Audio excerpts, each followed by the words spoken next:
Okay, today we're going to look at the American Tactical's import GSG butterfly.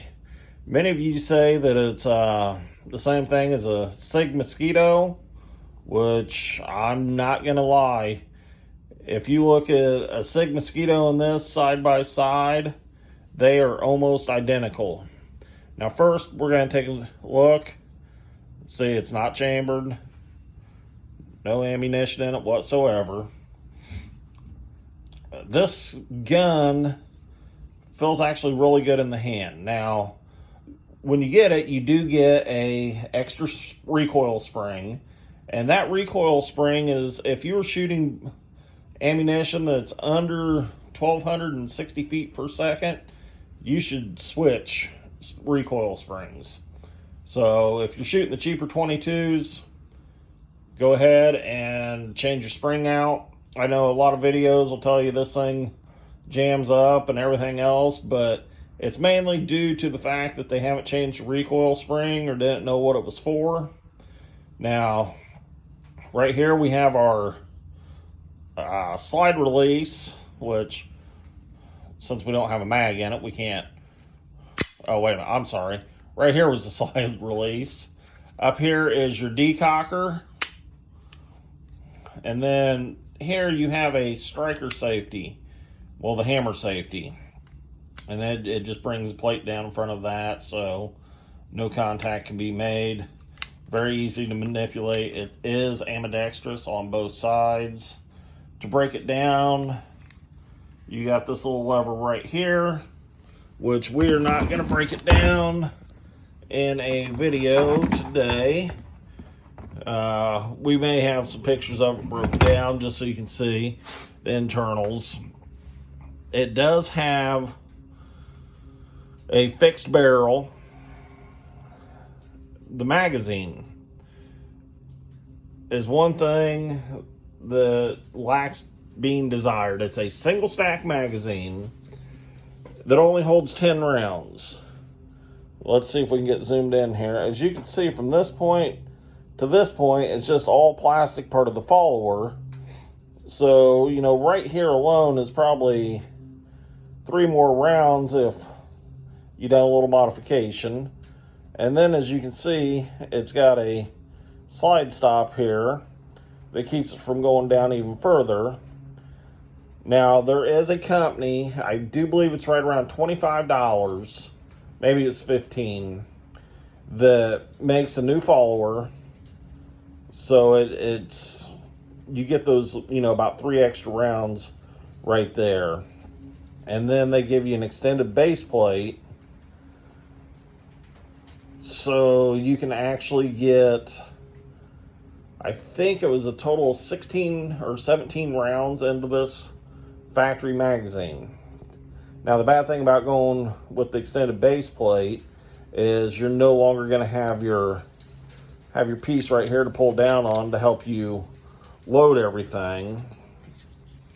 Unfortunately, I haven't got to shoot this gun yet. Weather has been subpar, to say the least. And I don't feel like making the 40-minute drive just to go to the indoor gun range. So what we'll be doing, hopefully soon, is shooting this so I can tell you either A, how great of a gun it is, or B, what we need to do to make it better. Now, when I did have it apart, I was looking at the feed ramp. It looks polished up pretty good. It could probably still use a little bit of cleaning up, even from the factory.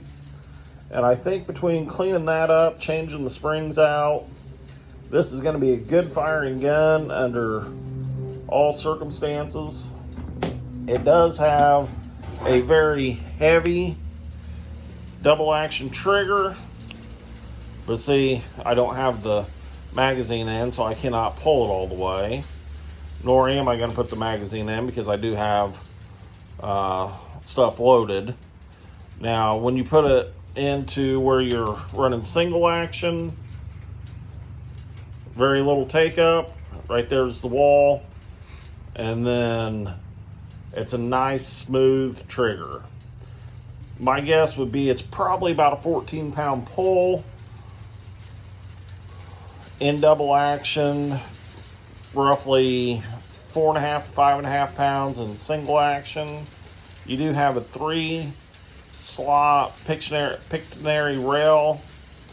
It's considered a 4-inch gun, but the barrel actually measures a little bit short of that. You got a nice high dovetail right here to where you can get your webbing of your hand into. The trigger guard is undercut also. Just makes a fantastic little gun.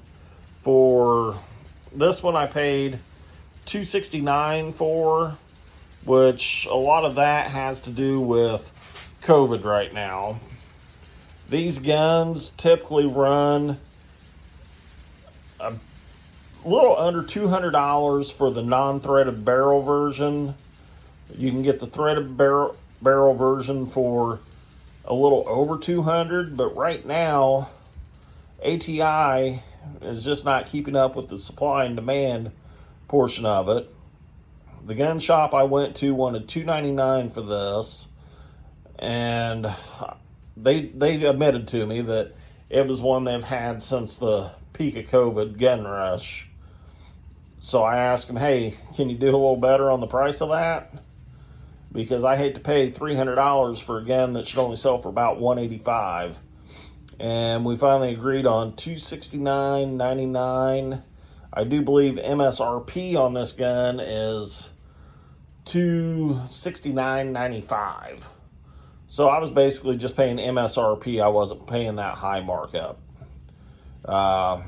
Stay tuned for more. Don't forget to subscribe and like. Thanks. Bye.